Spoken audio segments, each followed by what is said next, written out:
good morning, and good afternoon to you all. We're here to share intimate conversations with you today with today's thought leaders, change makers, and disruptors. We like to bring you tools, techniques, and strategies and insightful perspectives on both personal and business growth, revealing the humanness of both success and challenge. For those that are new to the show, my name's Sally A. Curtis. I'm a content repurposing whiz.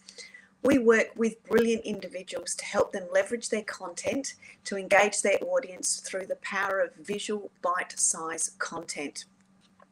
We've become best known for turning books into 2 years' worth of social media posts. We provide a done-for-you service that amplifies your impact because you stand out, you deeply connect with your audience, and your message is heard and you connect more easily. Today, we're going to be talking about turning doubt into action to create the success that you want. And I have a very, very special guest. Lynn Tranchell is a seasoned success coach with a remarkable track record of guiding leaders towards their goals for over 3 decades. Lynn empowers entrepreneurs to achieve remarkable success with less effort and greater financial rewards. She has a deep understanding of human psychology, a passion for brain science, and Lynn leverages both psychology and computer science to create cutting-edge strategies with and for her clients. So please help me welcome to the show, Lynn. Hello, Lynn. Hello, it's great to be here. Thank you. Thank you very much for joining us. I'm excited about our conversation because I like to geek out on new technologies and computer stuff. I'm not necessarily super good at it, but I'm certainly an early adopter, and I love very much that people watching and that people perspective. So I'm excited to share your insights across the two, psychology and computer science, and what that means for us all as it relates to turning doubt into action. So thank you for joining us. Can you share a little bit with us about your backstory of what your journey has accumulated to get you to where and what you're doing now as a coach in the expert field that you're in? Yeah, well, I have my bachelor's in psychology, and then I tried to get a job in psychology, and you really have to go on for at least a master's and a PhD, and I really didn't want to do therapy. Yeah. I really loved the interactions of how people think and how people act, and I didn't really see a way to do that in the moment with staying where I was in psychology. So I got a master's in computer science, and my master's project is in artificial intelligence. And also my favorite class as an undergraduate was physiological psychology. So it all has to do with brain science. And I love the fact that science is finally catching up to what the mystics have been saying for centuries and centuries, and all of this neuroplasticity and mirror neurons and everything is becoming common. And it's kind of like the woo-woo isn't woo-woo anymore. It's commonplace. Yeah. And it's scientifically proven. Yeah, so you must be absolutely in your element now, that it's all timed perfectly, that we're in this, I'll call it a bit of a perfect storm, especially now with the onset of all of the different AI technologies that are coming out, and people, how they're either adapting to them or not. So I'd love to hear how you've utilised that learning as it relates to understanding and working with people get out of their stuff and conquer this doubt. So share a little bit more about what you see often with the work that you do. Yeah, well, if we go back to before the age of 7, if we look at our mind has 2 parts: our conscious mind and our subconscious mind. And our conscious mind is the thinking mind. It's the one that accepts and rejects. Our subconscious is the emotional mind. It can't accept, it can't reject, it just takes everything that is turned over to it. And before the age of 7, our conscious mind didn't exist. So think about that. Everything you saw, everything you heard went into your subconscious without a filter, and it stayed there. That's why we say we inherit our parents' beliefs and their parents' beliefs and their parents' beliefs, because everything just went in there. And there are times when you say or do something and you have no idea where it came from. Yes. And it's just like, what was that? But it is all of that. And it can still, even now, it for most people, it still runs our life on a daily basis. And I'm saying our because I'm in that category too. Mm. And just about everybody is in that category. And it does create that doubt when we go to do something new. Our subconscious, actually, our amygdala its sole purpose is to keep us safe. Yeah. Yep. So that kicks in and doubt steps in, and we question and may or may not take action, and all kinds of things can happen. Yeah. Or not happen. Or not happen. You've just reminded me of a conversation I had with my sister in the car, and we were chattering away, and I just went, "Oh, it's blah blah blah blah blah," and I went, "Oh, that was Mum." How we've just, as you said, something's gone in, and I've just reverberated. We both looked at each other because we both realised they were Mum's words, Yeah. and it's a great way that you've explained it as to how much and how everything is going in into the brain at such a young age. And I think for a lot of people with with social media and all those sorts of things, we don't often realize, and I think we get stuck into the habit of, there's a habit, we'll come back to that, of comparing what we think is going on for other people. But it was great how you talked about us, and that it occurs for all of us, that doubt creeps in all the time for all of us, but it's how we go about what we do next. So can you share a little bit more about that as it relates to what you do and the strategies that you have? Yeah, actually, I just started looking in. Well, I guess I've been doing doubt for a while, but I saw an interview with Michelle Obama. Yeah. I guess she has a new book out that has to do with doubt. And she stated that every single morning she has to deal with that doubt. And I was thinking, if somebody who was the first lady for 8 years has to deal with doubt, and then you see the other people, Oprah, Matthew McConaughey, everybody talks about how that doubt creeps in. And when that doubt creeps in, we have a choice. The first thing we have to do is we have to notice that it's happening. And then when we notice it, we have a choice of whether to just keep going or whether to actually do something different about it. And it's when we make that choice to do something different, then we can change that subconscious programming. And that changing the subconscious programming actually changes our brain. That's where the neuroplasticity comes in. They say the thoughts that fire together wire together. So you can rewire those thoughts and those doubts and then have a different reaction to things in the future. Yeah, and that, as you've talked about with that rewiring, that rewiring occurs when we have the ability to actually notice that something's creeped in, and that awareness. And how does somebody discover, or actually, I suppose, build that noticing muscle so they can start to do the rewiring? One way you can do it is to just look at your results. If your results aren't what you want, then the beginning is a thought. So we have thoughts, feelings, actions, results. Look at your result. If you don't like that result, see how you can change your thought. Then you have a new thought, you have new feelings, new actions, new results. Are these new results what I want? If yes, great, keep going. If not, how can I change that thought a little bit more? So it just turns into this cycle of just look at your results. How can I change my thoughts? And it goes back into the cycle again. And that, when you explain it that way so beautifully, it is those incremental tweaks versus the great big leap over the chasm. Exactly. In fact, they say that you can get all the way to the top of Mount Everest with baby steps. Yes. You don't have to take the big steps. You take a little step, You notice what's going on. You take another step and you notice what's going on. Mm. Which is why awareness and what's occurring, and having that awareness and strengthening almost that awareness muscle is critical to actually start to have the peak transformation and the changes that people are looking for.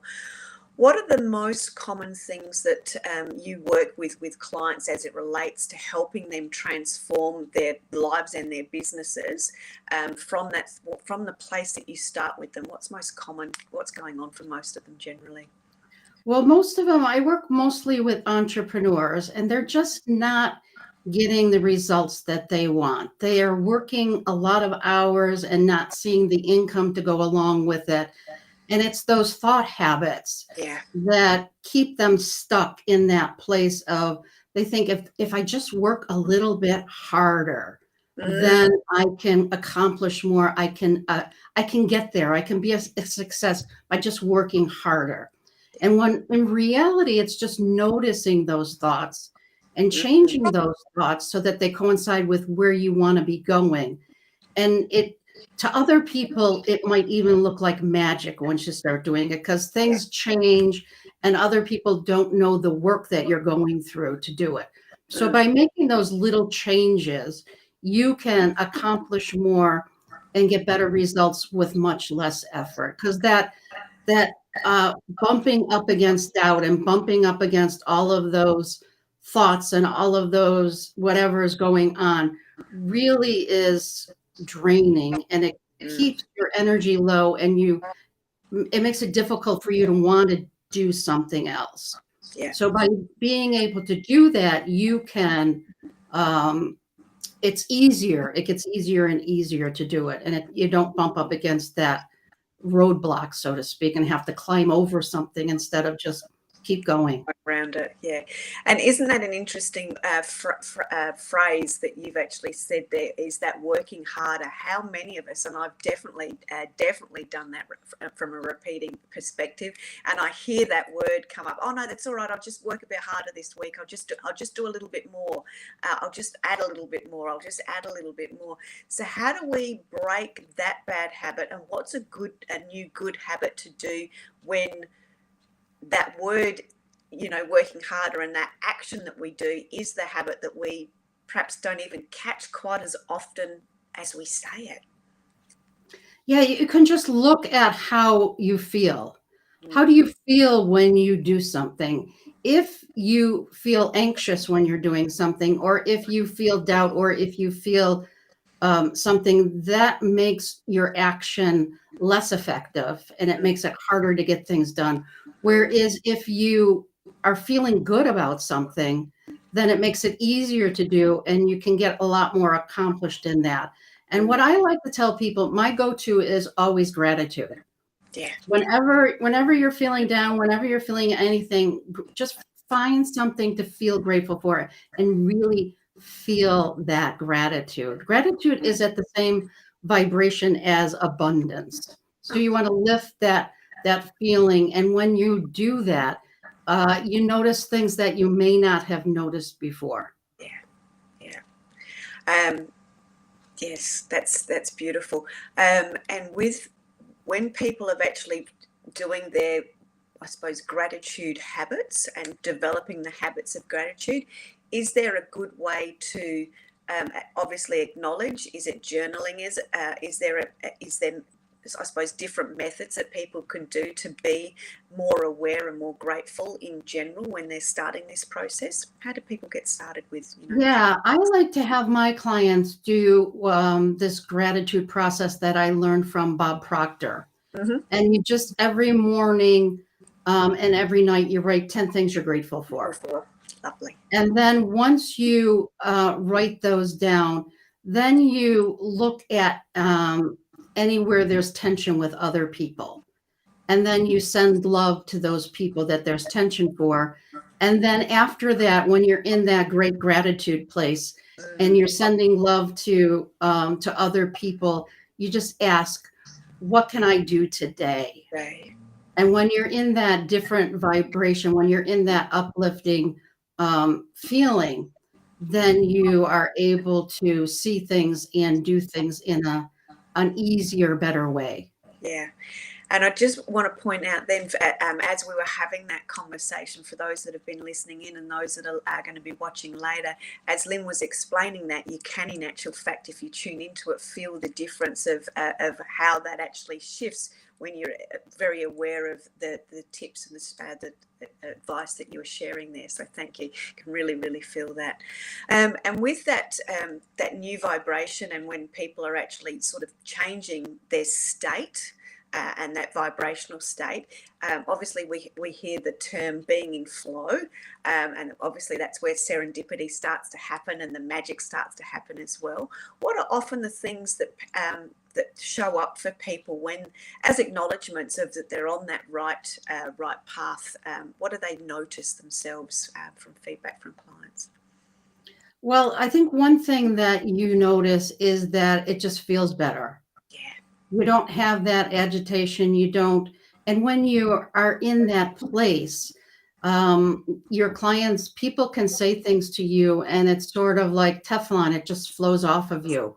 Whereas if you're in that agitated state, somebody could say something to you that's pretty minor and it just makes the agitation worse. Yeah, great So word. by being in that happy, I know it's weird to say the happy place, but by being in that place where you're seeing things in a good way, Yeah. things don't bother you as much. And it's when those things, you let things bother you, that it also keeps you from taking those steps that you need to. Yeah, and it almost you almost take those steps backwards, don't you? When you get in that agitated state, you sort of tend to be more reactive, and the wrong sort of snowball effect tends to occur, doesn't it? Whereas when and we've all experienced both scenarios, when you are in flow and the serendipity happens and the magic happens, as you explained before, it's a different thing, but it's still the snowball effect or the accumulation effect. And it's, as we've heard before, it's how we are actually reacting to that. So you've also talked about your methodology as it relates to vision, habits, and action. And I know that the community love, the habit side of things. So can you walk us through your version of what vision really means, and then we'll go on to habits and actions as well, just to give people context around that. Yeah, your vision is really what you want to create. It could be your vision for your business, your vision for your life, a combination of it. And the most important question to always ask yourself is, what would I love? Not what does the economy say? What does my education say? Not what does my friends say? When you say, what do I love? You stay in that state of curiosity and different things come to you. And if you can dream it, you can achieve it. I know that's a cliche, but it's true. And when you're in that state of what would I love, that's when you really get ideas on how to really become who you've come here to be, so to speak. Yeah. I think that's a beautiful question, because the one that you often hear and get asked is, what is it? What do you want? And if you say that to somebody that's in, that little bit more of an agitated state, you'll get, I don't know. I remember asking that with my son when we've done some work together around what he was wanting to do next. When you're in an agitated state, that's almost a question that just creates even more agitation. So that shift in question was very dynamic and very, very powerful.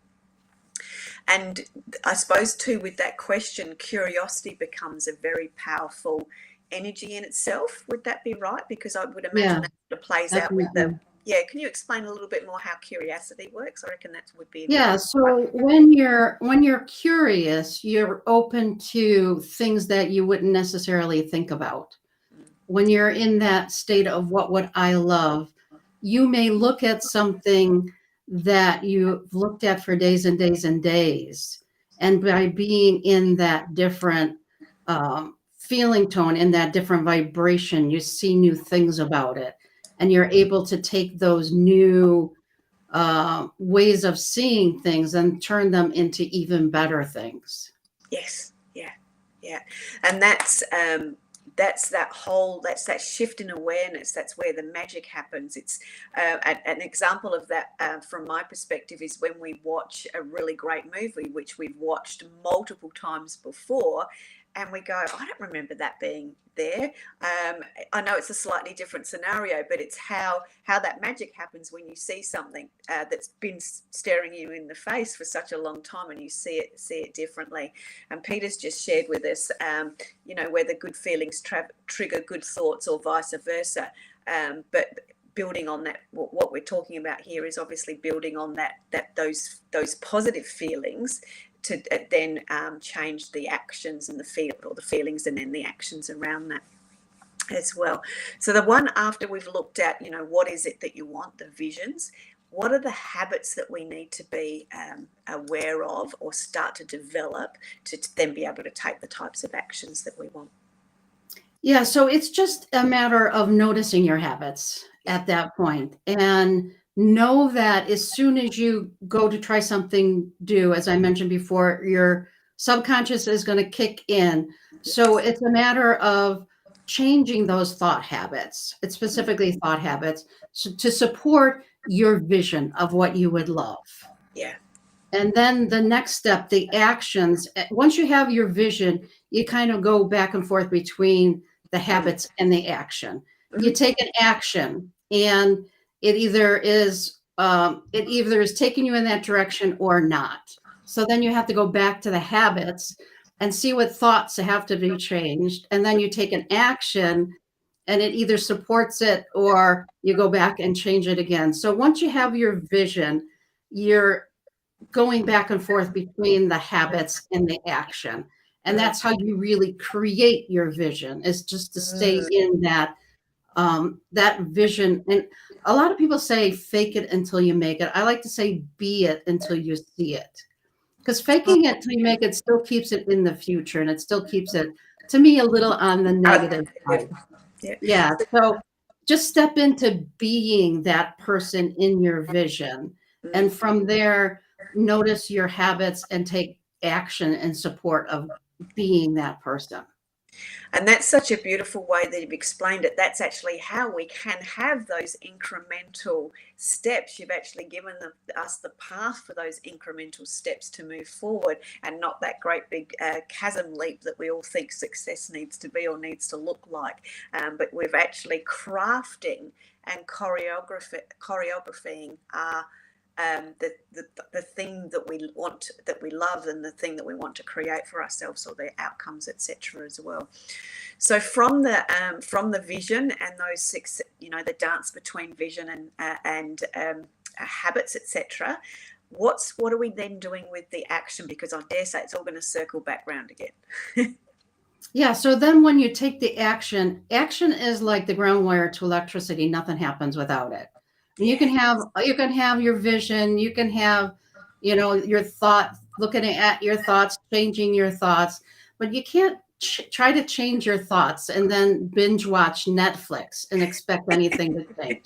You have to take that step, and actually taking that step reinforces your thought, your new thought.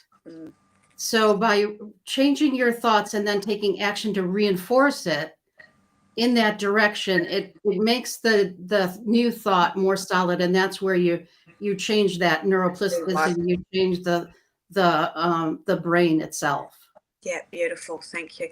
There's one question that keeps popping up, and I'm just going to pop it in example that I'd love to explore a little bit more as it relates to action, because this is something that I've experienced at different times, and I see different clients and friends experience, where we're after a certain amount of success. We're trying to think differently. We're creating good habits, but then we get stuck because we almost don't have the confidence in ourselves to actually do that action, because doubt's crept in. It's just snuck its little head in, and it's just stopped. We're just about to, but we just sort of have that little pull back, we're sort of tottering on the edge. Are we going to or not? So what do we need to be aware of when we're all ready, we've sort of got gung-ho, we've got excited, we've got curiosity, and then we get that little bigger dose of doubt and we just sort of pause and not act. How do we push through Actually, that little bit? that doubt at that point is a good sign, Oh, because right. that is your subconscious saying, wait a minute, you're doing something new here. So when you feel that, that's the time to take the action, because that's your subconscious trying to keep you safe. Mm, So I always tell my clients, if you start taking action and you hear that little voice of doubt, mm, that's a good sign. That means you're on the right track. So nice. that means that that action is something that is going to take you in that direction. Otherwise, if you weren't changing, if you didn't have any new thoughts, habits, weren't doing anything, your subconscious would be fat, dumb, and happy. You wouldn't hear a word from it. It'd Yes. be silent. Once you start hearing that voice, it's a good sign. It means you're doing something new, and it's nervous because Mm, it doesn't know what's going to happen next. And it would prefer you not do it to stay. It would rather have you be miserable than change. yeah. So It would we've rather have agitated you. it. Exactly. So when you feel those doubts, when you're going through the process, it's a good sign. And that is a sign to take the action.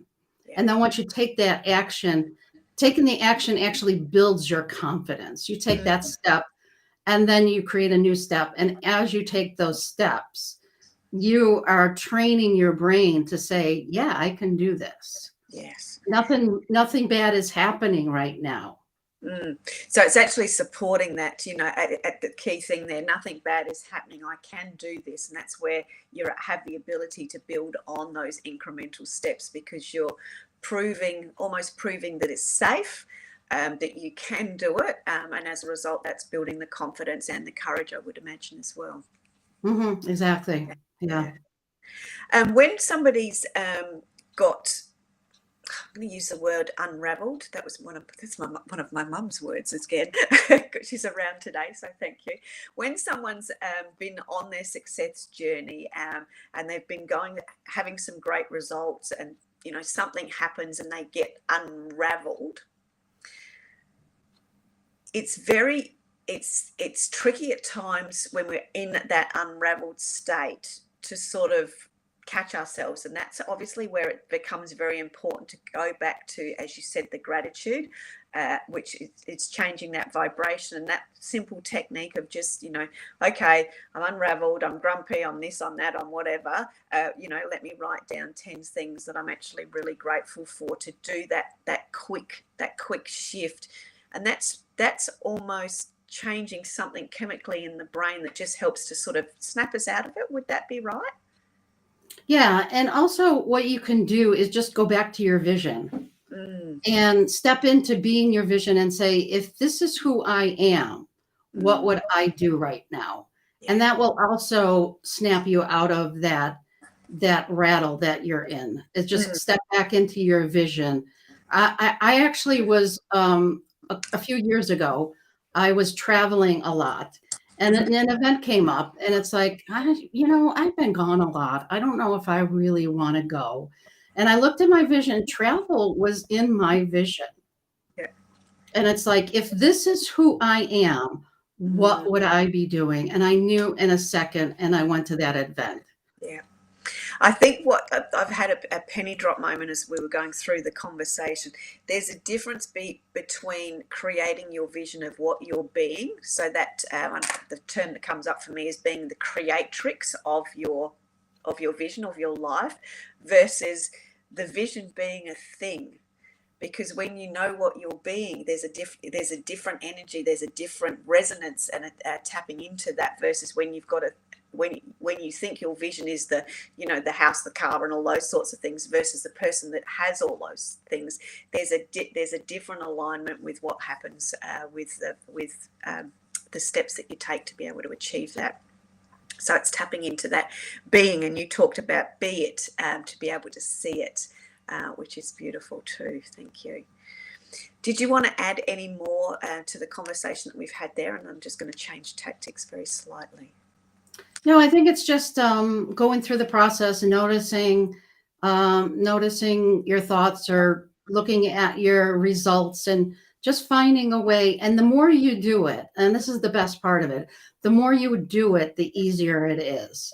Yes. So once you change those thoughts, you start taking different action, it actually becomes even easier. And that's why I say you can create better results with less efforts once you're in that place of being able to do that process.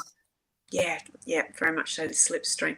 And something else I wanted to just share with the audience, because you do have a special offer for the audience today, which I just wanted you to share and explain.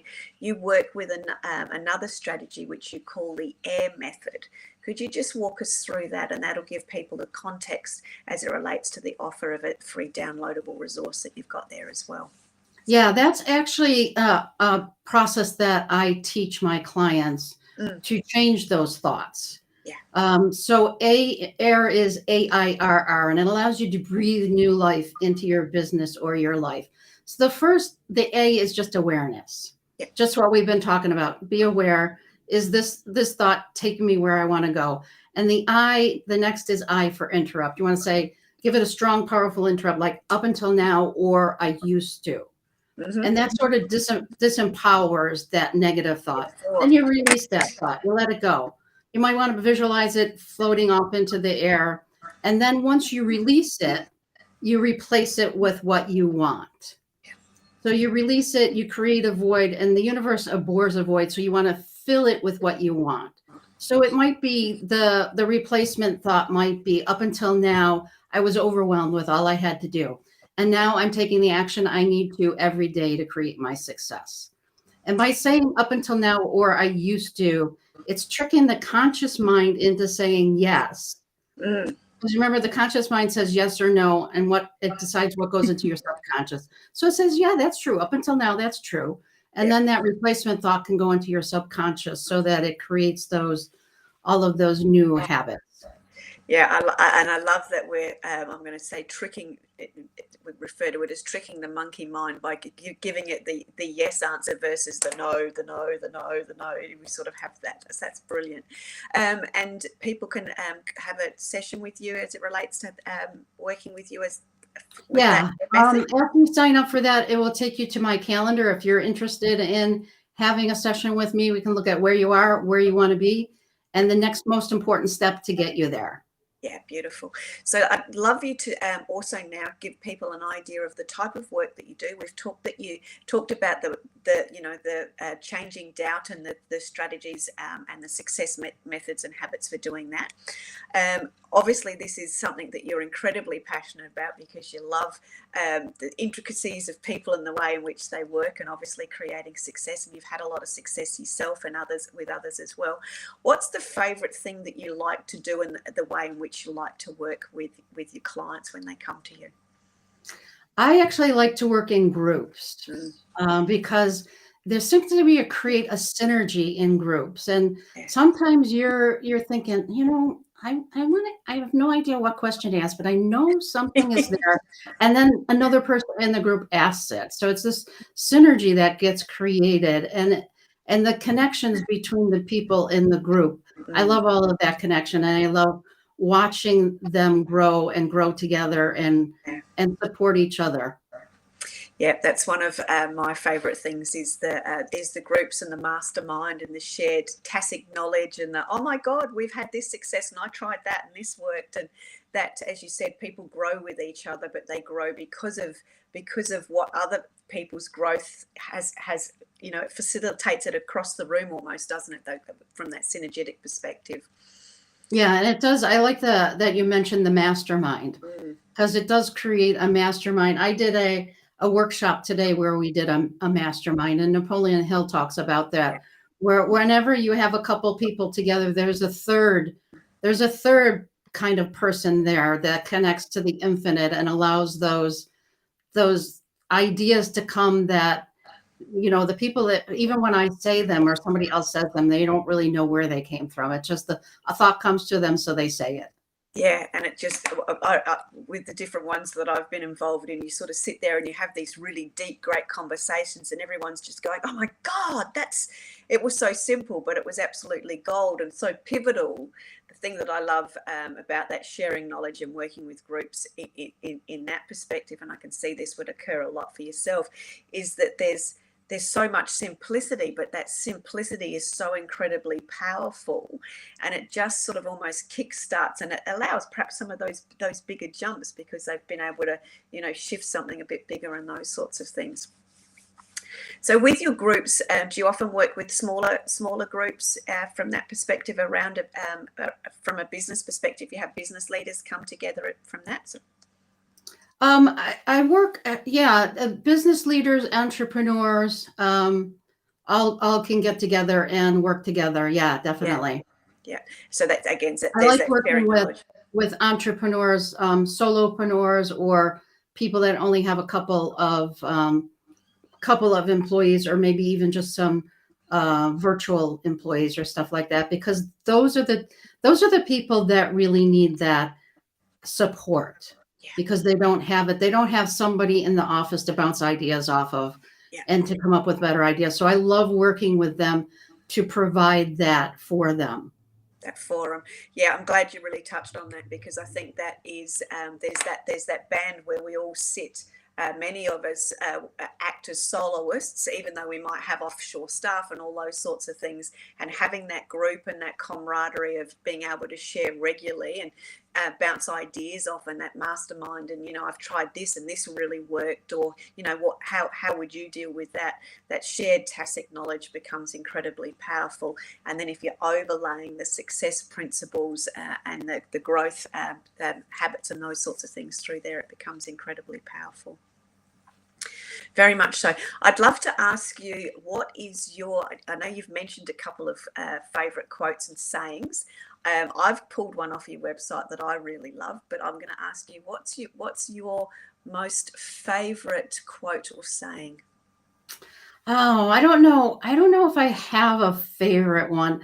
The one that just came to me, though, was by Audrey Hepburn, and it's excuse me, nothing is impossible. The word itself says I'm possible. Oh, beautiful. Yes, thank you. Yeah. I'll get you to repeat that one. That one needs to sink in again. Yeah, so nothing is impossible. The words itself says I'm possible. Impossible is I'm possible. Yeah, beautiful. And the one that I loved on your website was, if you stumble, make it part of your dance. That was one of my favorite ones, because I think, again, part of that, that when that doubt creeps in, that, when we've tripped ourselves up or we've stumbled, we sort of sit there for too long beating ourselves up. Whereas if we actually go, oh, I tripped, let's just make it part of the dance, it sort of gives you the visual and the feelings, I suppose, that you can just continue on with all those steps forward, etc. as well. So what we've gone through, and we've talked about shifting your habits. We've talked about the action steps that you can do through the awareness, through having your vision, the habits and the actions. We've also talked about gratitude at the very beginning.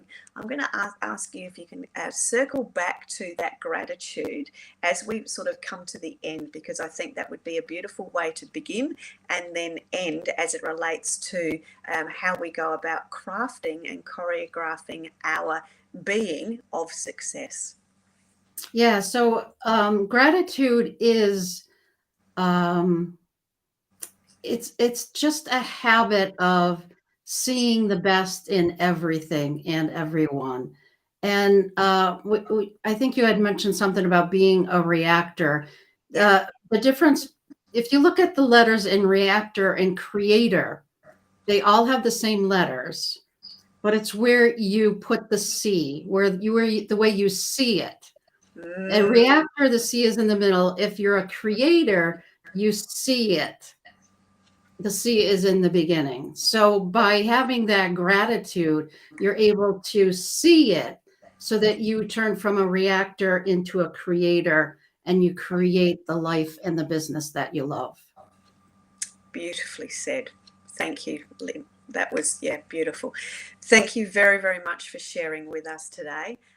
All of your wisdom that you have. So my invitation to the audience would be, if you're feeling stuck, or if you're finding that you're getting little bits of doubt creeping in and you need somebody to share some ideas with, formulate some strategies for yourself and just really kickstart your business, have the ability to do more with less and create the lifestyle and the income that you're looking for your business, then certainly do reach out to Lynn. A wealth of experience, a wealth of knowledge, and certainly got all the tools and strategies to help you have the success that you're looking for. So Lynn, thank you very, very much for sharing with us today. I really appreciate your insight. I love the way in which we started with gratitude and have finished with gratitude, and that we've got some great resources there for the audience as well. Thank you very, very much. Any final words from you? Yeah, just thank you. This was fun. I love talking about these concepts, and I love sharing them, and hopefully that people out there will pick up one gold nugget, so to speak, and start doing things differently and being differently and creating different success. Yeah, I think you've just triggered another thing that I'll end on. I remember when we very, very first spoke, I was fascinated with the psychology and the computer science, because I found through the conversation, I think our conversation today has been an incredible demonstration of that. Because of those two, you have the ability to create what feels very complex for lots of people and lots of us at lots of times into very simple ways in which we can see it, so we can actually act and move forward. So that's something that I've always loved about your ability to keep things simple and make it easy for people to achieve what they want to achieve. So thank you very, very much. Again, just for those that are watching it later, you can see in the ticker going across the screen that you can reach out to Lynn and get a resource from on her website. She's on LinkedIn as well, and all of the social media platforms. So please do reach out to Lynn. Again, thank you very, very much. It's been an absolute pleasure. Thank you. It's been great. It's been a lot of fun. Thank you. Till next week, everybody, have a great day, and we look forward to seeing you again on another episode of Success Secrets Exposed. Take care. Bye.